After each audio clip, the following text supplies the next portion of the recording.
کہ یا ایھا الذین آمنوا، اے ایمان والو، ان تتقوا اللہ، اگر تم تقوی اختیار کرو اللہ سبحانہ و تعالیٰ کا، یجعل لکم فرقانا، تو اللہ سبحانہ و تعالیٰ تمہارے لیے فرقان بنا دے گا، تمہارے اندر حلال اور حرام کی تمیز ڈال دے گا۔ سبحان اللہ، آج کے زمانے میں مسلمانوں کی اکثریت کا یہ عالم ہے کہ ان کے سامنے حرام چلتا رہتا ہے یا حرام کھاتے رہتے ہیں، ان کو احساس ہی نہیں ہوتا۔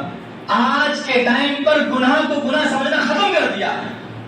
کوئی چیز گناہ ہے، آج کا مسلمان گناہ کو گناہ نہیں سمجھ رہا، ان کے نزدیک گناہ ہی نہیں ہے۔ جب ان کو بتایا جاتا کہ ارے بھائی، ارے بہن، آپ کی گناہ کر، ارے یہ اچھا گناہ ہے یہ، ارے ایسا نہیں کرنا چاہیے، ارے قرآن میں ہے منع کیا ہے، حدیث میں منع کیا کہ ایسا معاملہ ہو گیا ہے۔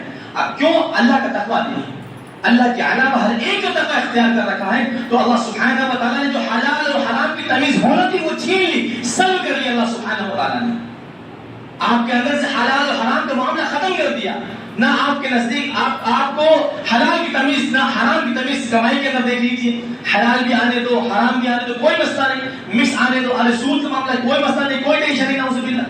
معلوم رہتا ہے پھر بھی کیوں؟ اللہ کا تقویٰ نہیں ہے۔ یہ چیز حلال اور حرام کی تمیز وہی شخص کر سکتا ہے، وہی عورت کر سکتی ہے جس کے دل میں اللہ سبحانہ و تعالیٰ کا تقویٰ۔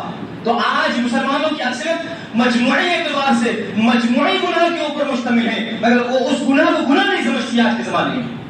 آج کے زمانے میں قرآن ٹھکرا دینا بہت آسان، حدیثوں کو ٹھکرا دینا بہت آسان، کیونکہ وہ گناہ ہی نہیں سمجھ رہی اس کو، نعوذ باللہ۔ کیوں؟